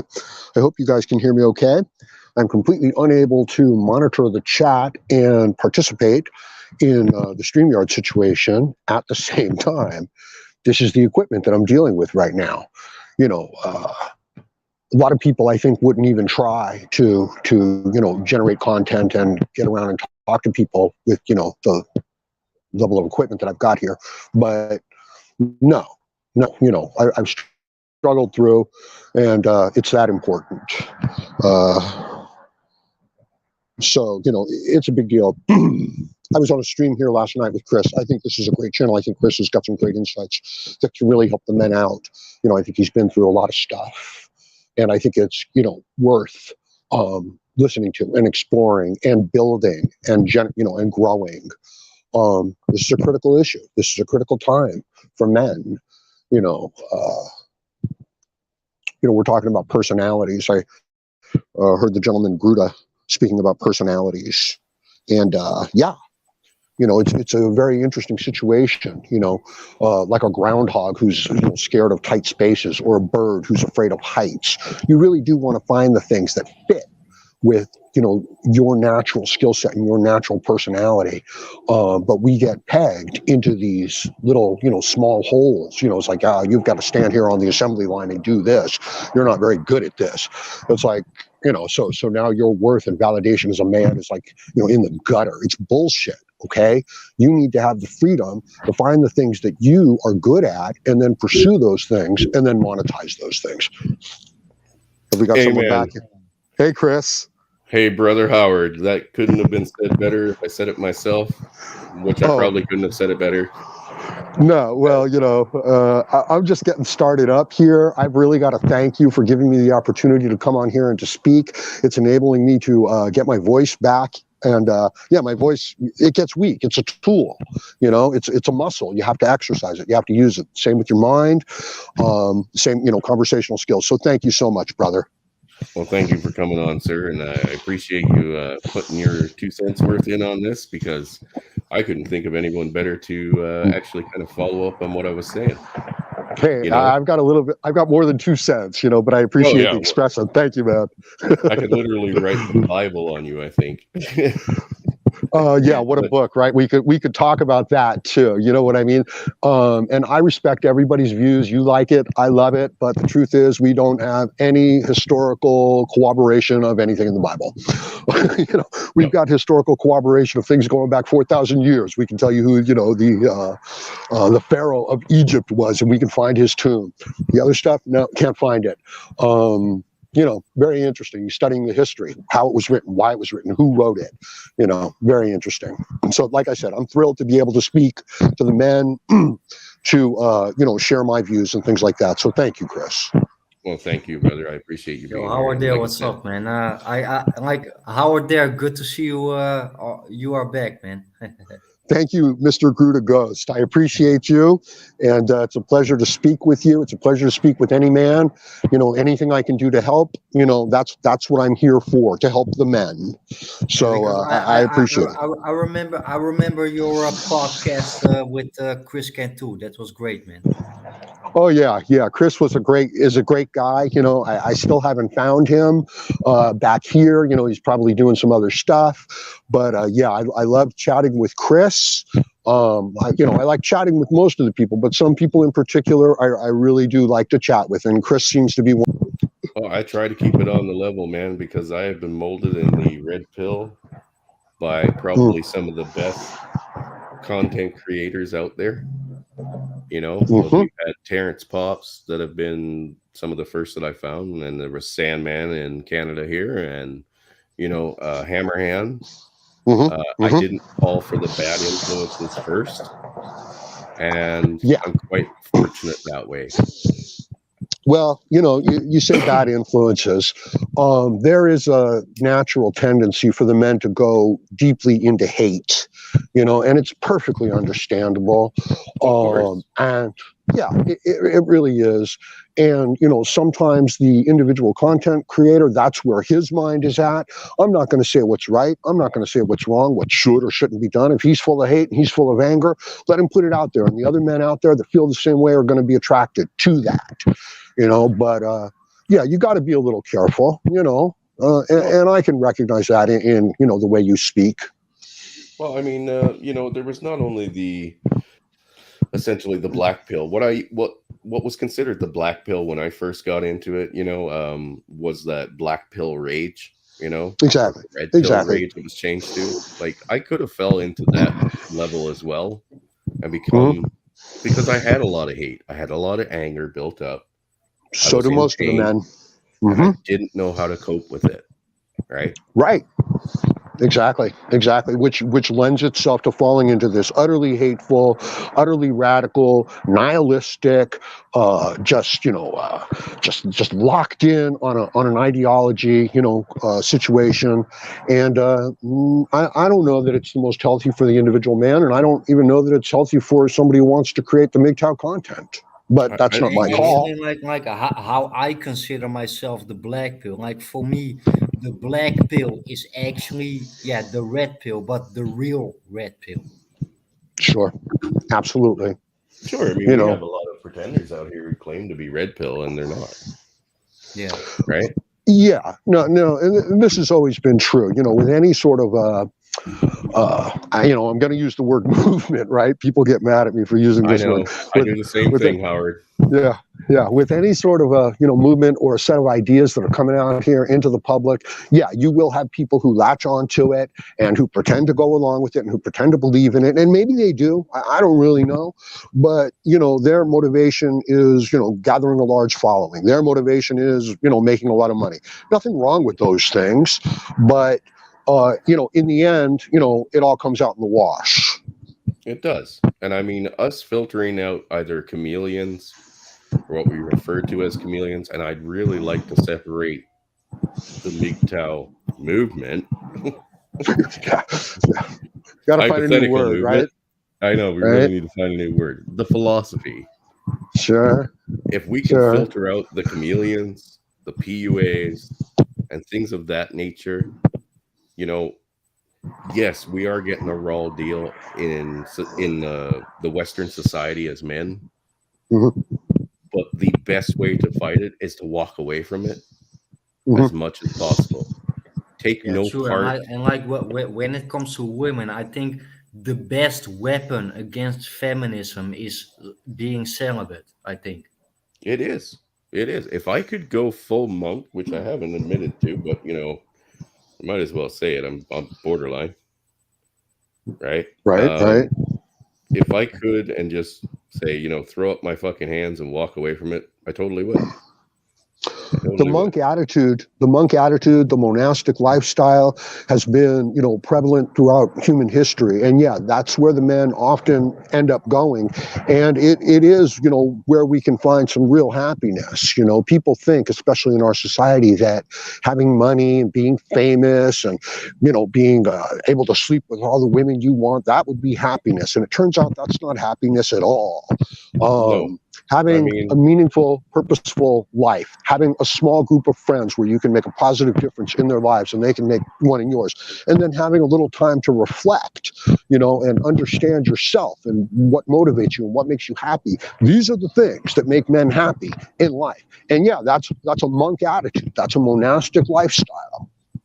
well, Yeah, and I mean, true. And all we wanted. I think when it comes to red pill knowledge, like red pill knowledge, you take that on your life and you make a choice to practice it on your life. And like MGTOW is what you make from it, and not what other men make from it.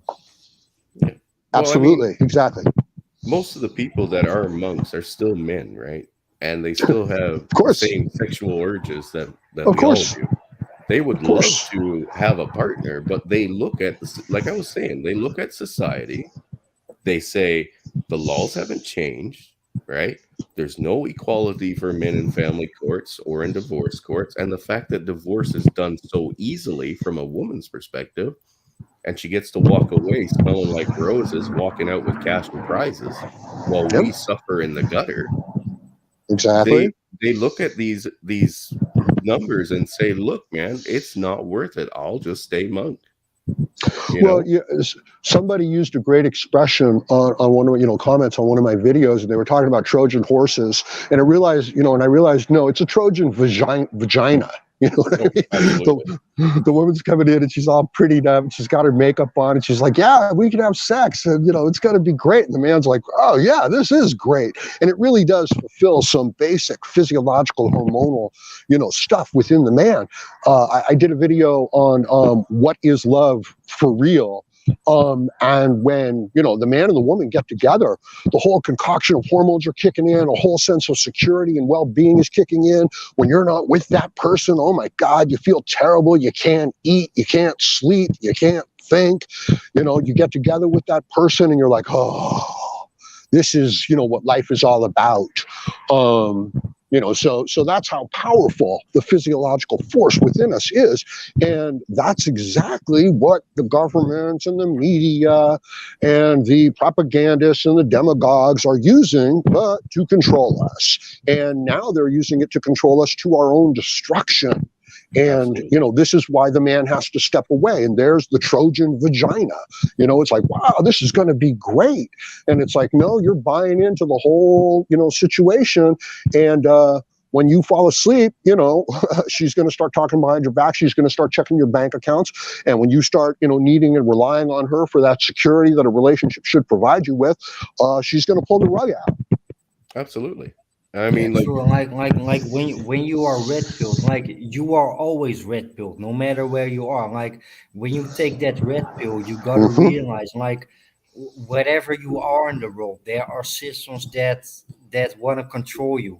They want to Exactly. see us men like weak, broke, suffering, and down in the gutter. And whatever you are in this world, you are always red pilled. I mean, like, and that is what I don't understand about men, like that are traveling overseas to find a woman. Like the grass is not greener on the other side, and the red pill is everywhere in this world, wherever you are. well, not Mm-hmm. only that, but like we stated once there, Garuda, when we were talking on your stream, if you brought let's say you went to one of these more traditional countries, right? And you met a woman. If you brought her back to our homelands, Exactly. within 6 months, she's just as bad as the rest, if not worse. Yeah. Because anything new and exciting, it's like the minister's daughter. Who's the biggest whore in town? The minister's daughter. Because she was Yeah. raised in this very isolated world where she had to be a good girl. And as soon as she got out into the real world and said, I'm going to let my hair down, she fucked everybody. Well, that's it. The women are true chameleons. They adopt the values and the ethics and, the behaviors of whatever group they're in. And for a man, that doesn't work. That won't get you through life. The man has to have an ethically, metaphysically, morally based, sustainable, set of beliefs and a worldview to move forward and then to shape the world around him to those values. Okay. That's what you have to do as a man. Otherwise, because nobody wants to sleep with you. Nobody's going to take you in and take care of you. Nobody's going to feel sorry for you because you're pretty. You see a man crying out on the street corner, you turn and look the other way. You see a woman crying out on the street corner, you go over there and you ask her, what's wrong? How can I help? Okay, Well, so this is built into the physiology. look at those Look at social those experiments social that they've done. experiments that they have done. Exactly. Howard, you're double feeding back Howard, again. you're double feeding back again. See what I can do.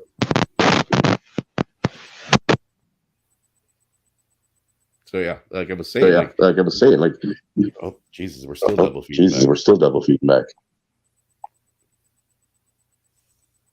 We'll just give Howard a minute here. We'll just give Howard a minute here.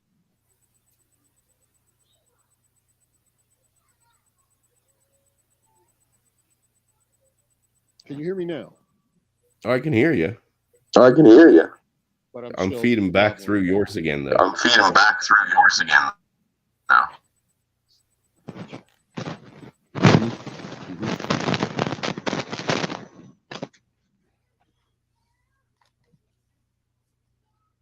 working on it. Yep. Well, I don't know.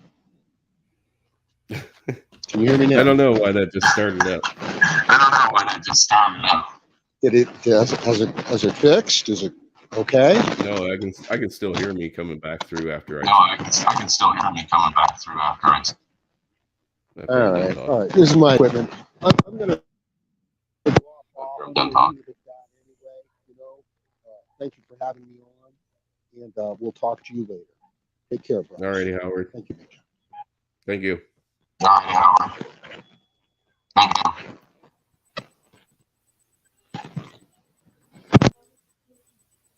you. Alrighty.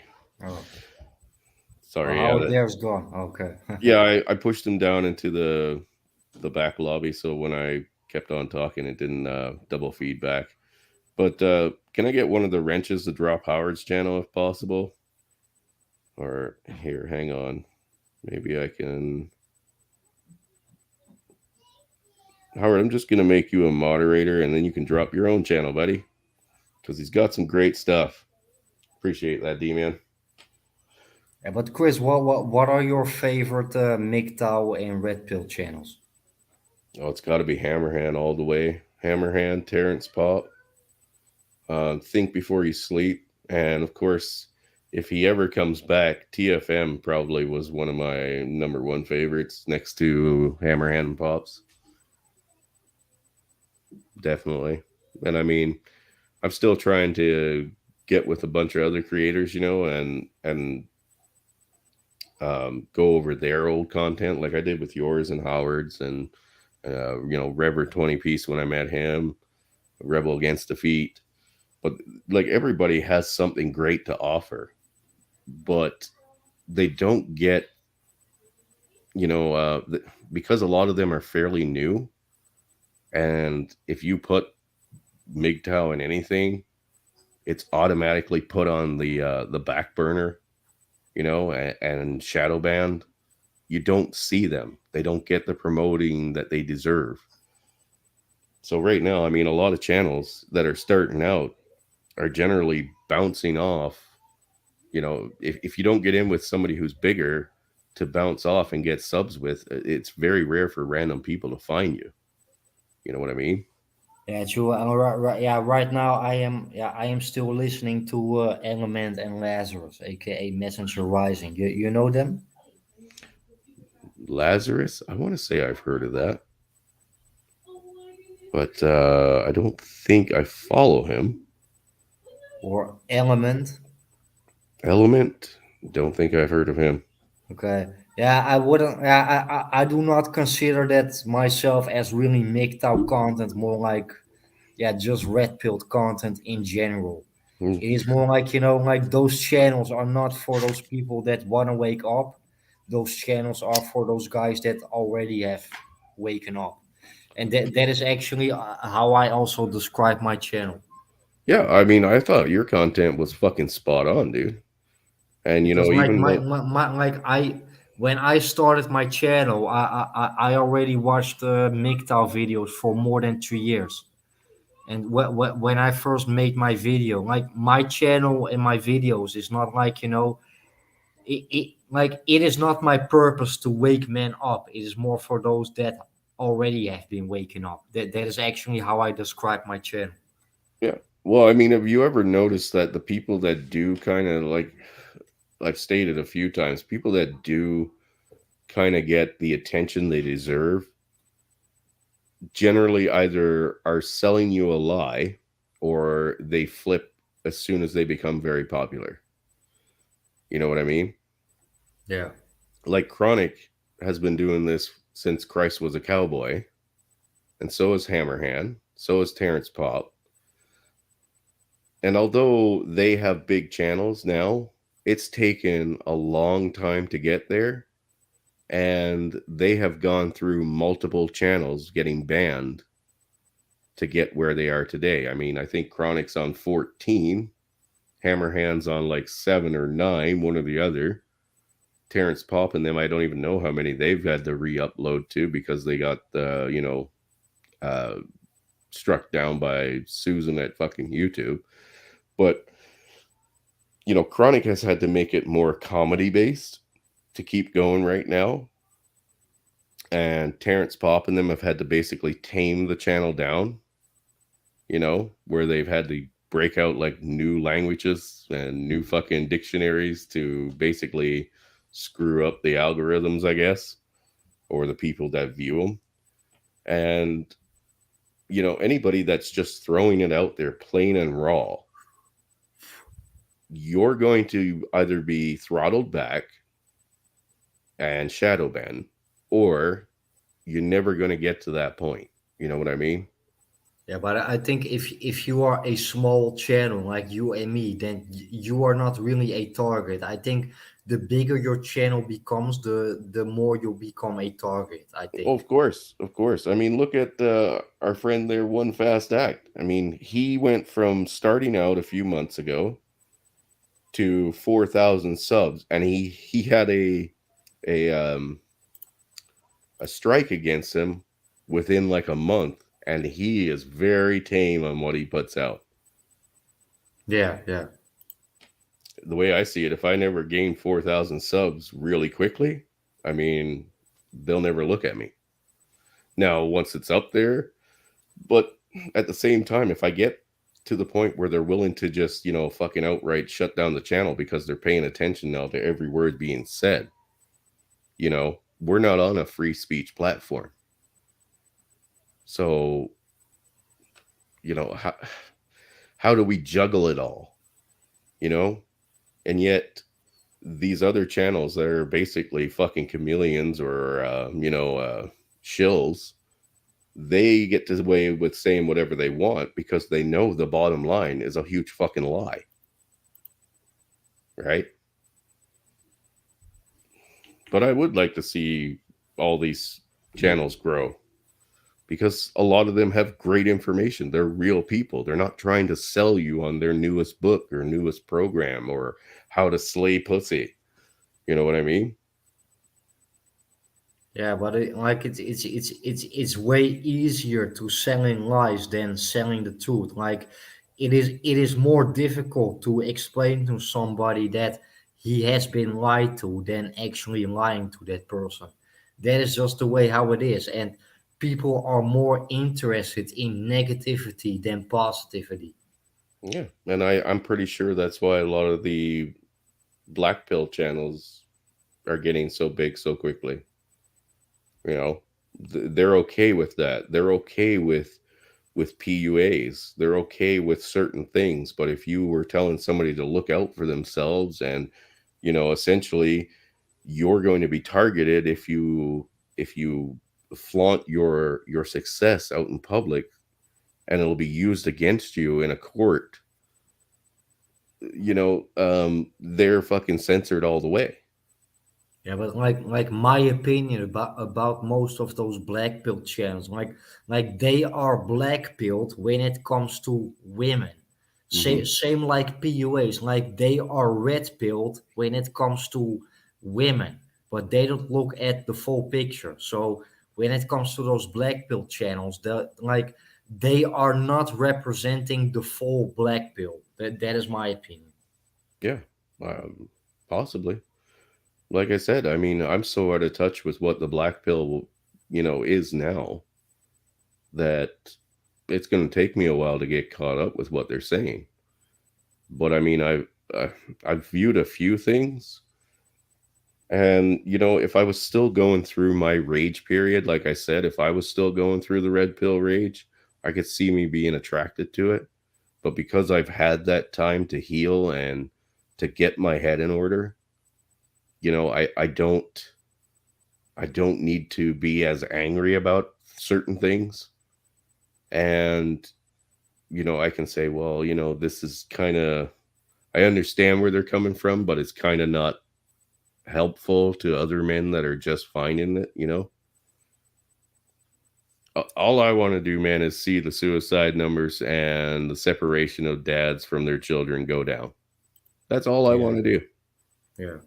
So, I don't care if I never grow past 50 people. I really don't.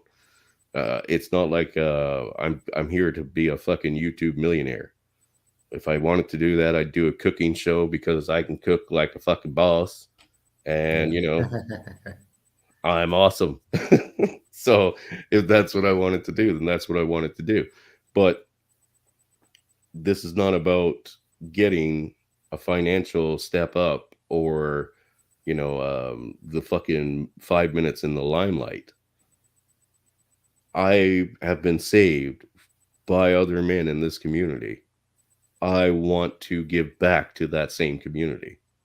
Yeah, same as me. Like the reason that I'm making videos, like I want to give that same positive energy back, like other channels gave me. That is Absolutely. actually the reason why I'm doing this. Absolutely. And I totally support that. Now, if you want to sell somebody on a program to slay pussy, then we don't agree. Right? Which, I don't think I have to worry about. But I know that's why most of us were here. You know, we want to point out the fact that we're getting a fucking raw deal and it's legalized extortion. You know what I mean? Yeah. To point that out to young men coming up now so they don't have to go through the same traumas we went through. I mean, that's the best we could hope for, and that's all we really want to do. But at the same time, that's dangerous to the narrative that other people are trying to push, right? Yeah, but They want I us think back on the plantation. I think most people they gotta have to learn it the hard way. You'd be surprised. I've met a lot of young men that are in their like early 20s and they are fucking red pilled as they come. Yeah, you think so? Oh, I know so, dude. My former employee, he was red pilled when I met him. My nephew came up here with a couple of his buddies, and I started talking about the red pill, and they were like, "Well, we already follow that, but we've never heard of the red pill." Okay, It's okay. like we've looked at what's going on in society and what young women are doing to men, and we want no fucking part of it. Yeah, but Like, that is actually the same with me. Like when I first started watching those MGTOW and Red Pill videos,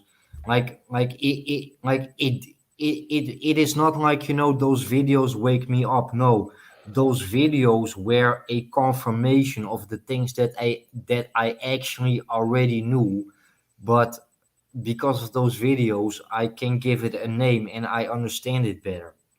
But yeah, I was already woken up. well, exactly. And these young men are woken up too, but they don't know. They don't know that this whole community exists. Yeah. They don't know that this philosophy exists. And as soon as you introduce it to them, they're like, "Fuck yeah, awesome!" They didn't have to go through the experiences we went through to find our way here, and they realize now that this is not an isolated incident just in their own head, where they're alone in this whole fucking situation. They realize now that there's a whole fucking slew of us out here. You know, Yeah, and Eh, that is actually what benefits me about being part of this community. Like I always thought, like I am the only one, and if you think that you are the only one, you actually think like I am crazy and I do not belong on this world. yeah, And for me that was actually the most difficult part. But when and I we found guys like you, I realized like I am not alone. And absolutely. that gives you power. That gives you power. Absolutely. You realize that you're not alone and you are actually part of a herd, because we do have that herd mentality on us. We want a group that thinks like us, that is acceptant of the way we think and the way we view things. And here it is. So Yeah. now if you were 20 years old first realizing this community was there, it was very rewarding and very um, how do I say it? Relief. It was a relief to realize that you weren't alone with these thoughts, right? Being alone when you're going through some kind of fucking trauma like what I've been through is the worst thing in the world. right? You are fucking destroyed and you feel alone. That's why most men eat their own gun. You Yeah. know, they swing from the rafters. That's what we're here to try to stop. But society doesn't want that to come out. They're not ready for that conversation because that doesn't support them enslaving us and making their fucking dollar bills off us. Right? Yeah, it doesn't benefit them, and that is what Absolutely. I also notice with people in general. Like most people, they are only doing things if it can benefit them. Yeah. Usury. Yeah, Fucking usury. We're done being used. No, thank you. We don't want that shit no more. What's wrong with having a community that shares that idea? yeah.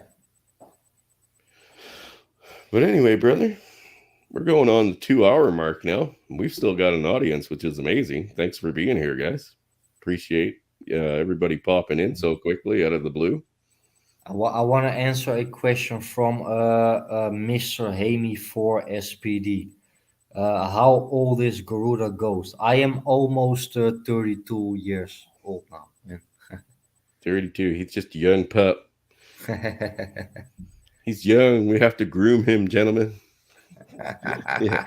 Well, I mean, a lot in the community are old, but like I said, with the introduction of people like, you know, Undead Chronic and the War Band essentially over there, they appeal more to young guys to introduce them to, the very harsh reality of what they're growing up in right now. Me, I'm 39, bro. Yeah. Yeah, and I think especially those shorter TikTok videos, like that, like those short videos, they are a stepping stone for younger guys. They are. I mean, not who there's nobody that follows Undead Chronic and the younger group that doesn't know who Hammerhand is, right? Yeah, yeah, Hammerhand introduces them to other people like Terrence Pop, Sandman, places like that. It is a chain reaction. So really, it doesn't matter who they come in on as long as they come in on the positive note. Now, if they go out and all they want to do is slay pussy because they're following fucking Fresh and Fit, can't say the end game is going to be as beneficial for them there, right? Because Fresh and Fit are literally telling guys to go out and slay all the pussy in the world, and really it only takes one false allegation or regret sex for their lives to be over. yeah. Actually, the message is like, go back to the plantation. Yeah, not only that, but take some friends with you. It's crazy. It's Yeah, crazy. yeah, Crazy, man. Like crazy. Like I still have dating apps on my phone and I look at these women and their profiles and I literally go through them just to kind of classify them. Like this is one entitled bitch. This woman's expectations is like completely out in outer space. You know, just to point out to myself the ridiculousness of what I used to accept back in my blue pill days, you know? So, um, yeah, if anything, and the fact that Better Bachelor, although I don't follow him anymore because I think he's a bit of a traitor too, but Better Bachelor, when he started doing the profiles of the week, dude, that was hilarious. Hilarious. Because they would find the crowning jewels out of the Tinder profiles and stuff. It was hilarious, and people got to interact because other people were sending them a lot of those as well, right? And like it really shines a light on the ridiculous expectations of modern women in the Western world, or in, I should say, liberal societies. because they're from all over the world. They have these outrageous expectations. So Yeah. Yeah, anything but that shines, yeah, for me it's now almost in the morning. We're gonna cut this off, Chris. yeah, brother. I wanna thank you for your invitation. And actually, the last thing that I wanna say is like like for me, red pill is based on a certain knowledge that I have. MGTOW is based on a certain lifestyle that I have. But at the end of the day, I consider myself as an individual, a free thinker, and a truth seeker. Amen, brother. Amen. Yeah, man. You want to drop your channel in the chat there? If you guys haven't subbed to Garuda, you can pop over and give him a sub. And yeah, guys, we're going to be shutting this down here after 2 hours, and appreciate everybody for popping in. Um, if you haven't subbed yet, maybe give me a sub. Go sub to Garuda, watch some of his videos because he's got a lot of great red pill knowledge. And, you know, he's got more coming out, hopefully. Right, Yeah, Garuda? we like you and me, Chris. Like we are the smaller channels. We are hungry, you know. Yeah. Well, you know, making our presence known, sharing our experiences, and pointing out that this is a very real possibility for other men, not the ones that are already red pilled. Like you said, the MGTOW philosophy has to evolve and step up at some point. We're not just pointing out the same, um, you know, uh, things that are against us in all of our societies. Whether it become family court or the criminal courts when it comes to dealing with false allegations and stuff like that. But we have to evolve on where we're going next. There's a few people I'd love to bring on because they have such interesting and unusual stories, and it's just a matter of setting up the times and working with their schedules, you know, because it's a different view of the same problem that, other people might not be able to relate to what we've been through, but they might be able to relate to them, you know, and who knows, Yeah. maybe that'll save someone's life. Yeah, That would and be great. I think like right now, like red pill knowledge it is like you can consider it as a subculture. Also MGTOW, you can consider it as a subculture. But I think there comes a time that so many men are becoming aware that you don't even have to use the acronym red pill anymore. There comes a time that so many men in this world are going their own way that you don't even have to use the word MGTOW anymore. I think that's where it goes. Yeah. I mean, absolutely. When we shine a light on the things that are going wrong, it shines a light on us. So now some people might join up and say, oh, these people are all women haters and blah blah blah, the same narratives. But there are going to be others that are going to watch a little longer, maybe come up with their own opinion of what it means, and what taking the information that's being given away for free here to help you, what it can do for them, you know Yeah, true. And like even though we are a minority, like you always gotta remember one thing. The majority is always scared of the minority. We are the minority, but that doesn't mean we don't have power. Always no. remember that, man. And a lot of men out there right now are waking up every day Yeah. still feeling alone. Some of them may find us, you know what I mean? They're the reason we are so heavily shadow banned, or removed from YouTube and places like that, is because they are afraid of the truth. Hiding the truth is how they can keep control over everything. They're just part of somebody else's narrative. You know, they're just like the media here in Canada. They are there to shill for Justin Trudeau and the fake liberal side of things. They don't want to report anything positive on us, and they don't want any positive reports to be put out there. That's why they tried to censor it. You know?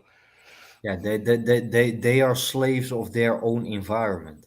Yeah, and to a master who is lining their pocketbooks. Yeah. Face it. There's a reason why Susan has YouTube set up the way it is.